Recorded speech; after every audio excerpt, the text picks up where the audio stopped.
All right, this is our next episode of True Wrestling Fan Discussions, continuing our Saturday night's main event retro review series. This is going to be Saturday night's main event number 3. I'm your host, Mike. I'm Frank. Let's jump right into this, man. This was filmed October 31st, 1985, but it didn't air until November 4th. And they had all the Halloween festivities, and I'll get to those the little things they did in between the matches, which was kind of fun. I enjoyed watching these things. This was in Hershey, Pennsylvania, capacity crowd of about 8,000.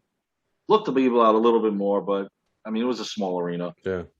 Matches were pretty decent. Again, the little comical things that they did back then were pretty cool. So let's kick it off.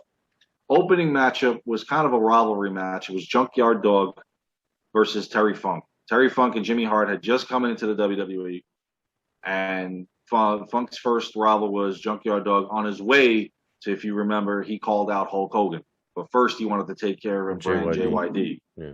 Does he attack JYD prior to this, and that led to that during match? The summer? Yeah, that he had tried branding him with that branding. Yeah, that's right. It wasn't hot. Yeah, but yeah, he had attacked him over the house shows throughout the summer, which led up to this. And he had mentioned, "I'm coming for you, Hogan, but first, I got to get this out of my way."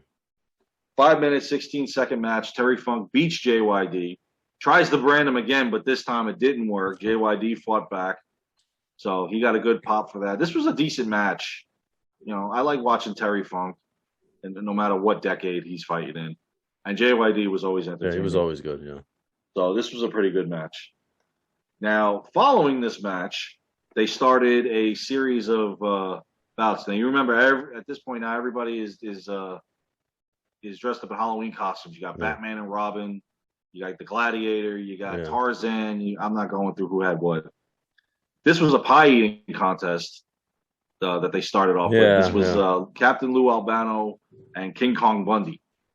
And I always know pie eating contests, you can't use your hands. But in this case, I mean, they were whatever. Albano wins that, by the way.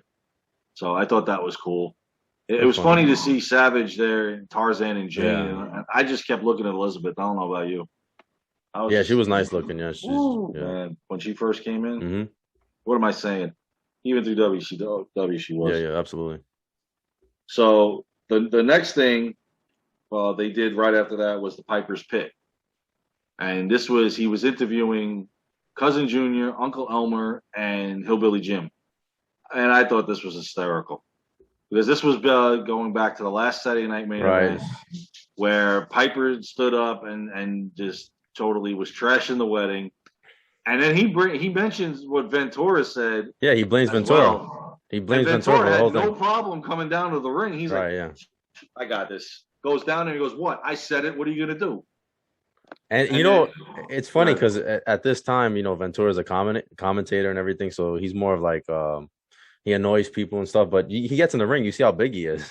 Yes. Well, he had just pretty much at this point, his career was winding down. Right. So he was still in pretty good shape. He would get in the ring from time to time. Just antagonize. I do remember when Savage was Intercontinental Champion, he did face Savage at a house show. So he was wrestling periodically, but for the most part, he was commentating. But you see how big he was jacked. Yeah. Oh, yeah. That they don't call him the Body for nothing. So you saw it in all the movies he did, especially in Predator. I mean, he's good. He's jacked. So you see, Cowboy Bob Orton does the ridiculous thing where they push Cousin Junior down and all this. I mean, I really thought we were going to get a 6-man tag team match out of this. Yeah, Piper was insulting this guy before that. I think he says that his wife does he say his wife's his cousin? He says something to him. Yeah, that they were inbred and that she's like 500 years old and stuff. Something like he was just insulting the guy, yeah. Piper's the best on the microphone. And even later on, I'll get into his antics, what else he did with the trick-or-treat thing. But, I mean, he's just great. But they left Ventura for dead, man. They he got scattered like cockroaches, Yep. And Ventura's just like eventually he's able to escape. But he got out. Right. He got the hell out of there. That was cool. It was funny. It was funny to watch. I liked it. It was a cool segment. Yeah. So now from there, we go to the match that I was most anticipated on watching. It was Hulk Hogan and Andre the Giant versus King Kong Bundy and Big John Studd. And I thought this was funny because, the Ultimate Dream Team. Yeah, Dream Team. They added a promo before that. Remember, he's like, "Come on, Hogan," or whatever he says to him. Yeah, I love that. He goes, "You got it, boss." Right, That's right. You listen to him. how many times Hogan would be giving an interview and Andre was like, "That's enough, let's go." Mm-hmm. And I like that. You got it, boss. I'm like, yeah, you better tell him that because in a couple of years he's gonna whoop you. So this match was pretty good. I just again the ending was a disqualification, 8 minutes on the mark. I mean, again, this is what they did back then to save face on a lot of Yeah. the matches, and it would have just been cool if they got the clean victory over them. But the match itself was good. Andre looked great at this point. You know, he was still able to do it. Hogan was He looked a little Hogan. tired, man. Yeah, he was a little winded. You know, Andre 500 pounds will get Andre to was you. Andre was holding on to the rope after the Yo, match. Like no, he's not a cruiserweight here. You know, he's old. He's older, injuries and stuff, but he was an attraction. He's not quite 1989 Andre, but he still can do it. And you know, Big John and King Kong Bundy can get around the ring, and I like them as a tag team. This was a good match. Yeah, they look like monsters. Those two look like monsters, yes, definitely. Yeah. But you know, disqualification is how this pretty much ends. Honestly, with the exception of Funk and JYD and the main event, it's pretty much the only ones that got the pinfalls. Everything else was just thrown out. So now we go to the Intercontinental title match. And this was Tito Santana defending the IC title against the newcomer to the WWE, Macho Man Randy Savage. Yep. And they even said that this was a first that, you know, a guy that came in so quickly gets a title shot. This ending in a double countout made sense because number one, if Savage gets pinned here, his momentum is lost. And really him gaining the title on the what's the word I'm looking for? The momentum build that he's on, it would just been lost. If Santana gets pinned, obviously he loses the title. They're not ready to do that yet. Right, so doing a double count out, you could see it was coming. Yeah, mm-hmm. It was definitely coming. And shortly after that, I believe in the beginning of '86, it came. Yeah, I like the interview with Macho Man when Mean Gene asked him about having a female manager, and then this is one of the few times he let her speak. Yeah, I think Macho Man says something like, "If you're questioning me," I'm paraphrasing here. He says something like, "You're either why I have a female manager or something like that. You're either blind or stupid or something like that." He says something like that to Mean Gene. And then he asks her, "How come wrestling?" And we always saw later on when Savage was a heel, he never let her talk. Mm-hmm. And I was shocked that she actually got to speak this time. Well, that was done on purpose because they wanted the fans to really like Elizabeth and feel bad for her.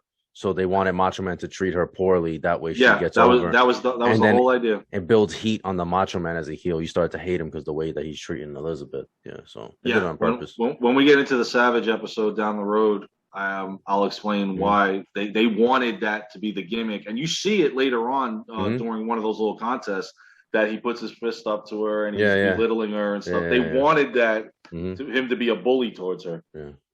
So, in any event, now, I think following this match was the next.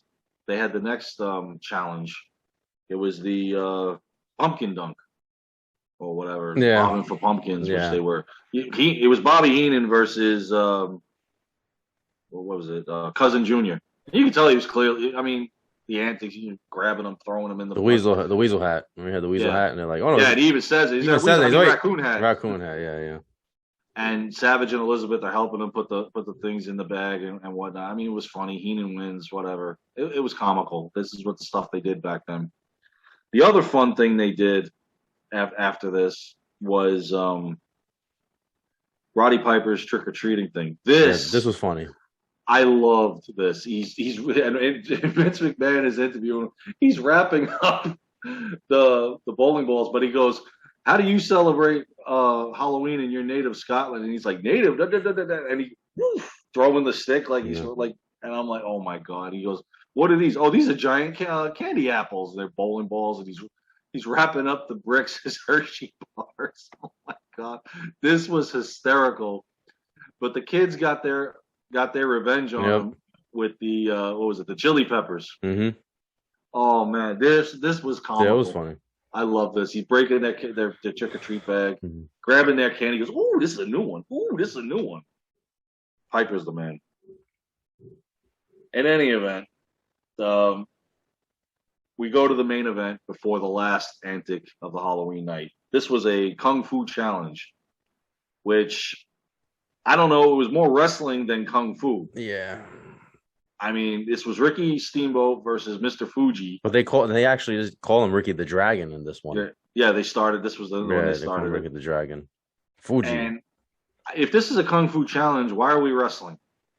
And then they screwed up because he clearly low blowed Steamboat, and the referee didn't call it. Now I don't know if that stipulation was acceptable in a Kung Fu challenge. They didn't give us a list of rules. They just said the match was a Kung Fu challenge match. And so we got some wrestling, we got some karate going here, and then if you remember what Fuji was doing to himself prior to the match with the whole doing this and the weird faces, I mean this and breaking bricks and breaking wood, and it was okay though. But it looking back on it, it's funny. corny. But back then, as a kid, like you like stuff like this. Yeah, I just look at it now and question, going, if it's a Kung Fu challenge, why are we going off the top rope? Why are we wrestling here? I mean, I see a kick and I go corny. You know what would have been make this cool? Because this is right around the time of the Karate Kid had been released a year prior. Get Ralph Macchio to referee this thing. Anyway. It was what it was, man. Yeah, I mean, Steamboat's got the feud going with Morocco over what happened over the summer when they were trying to hang him from the rope. Oh. So, I mean, it was a 3-minute, 16-second encounter. Steamboat gets the victory, obviously. And that's how the matches for Saturday Night Main Event ends. And we go to the finals of the pumpkin pass, and to see how many times you can pass a pumpkin through one's neck. And you know, I thought it was funny when Elizabeth's turn came. I was like, oh, somebody's gonna try to make out with this girl. And you know, they're all with the capes, and you know, they're cheating. And she drops it, and this is where you see Savage's bullying of her start to play, as this is what his character is supposed to be. And so Albano's team, Cousin Junior's team, whoever's team it was, they get the victory, I believe. I don't know. It was fun to watch. Let's just put it like that. Yeah, it was silly, but it was a Halloween antic that they put on Saturday Night Main Event, and I got a kick out of it, especially the Piper segment. So the matches overall were pretty good. The Dream Team match, I really enjoyed. I just wish there was an outcome to it, not DQ. Right. All right. Well, that's our Saturday Night's Main Event 3 review. Next is Saturday Night's Main Event 4. It'll be January 86. Yep. So you guys make sure to like, comment, share, subscribe, and we'll see you guys soon. Take care.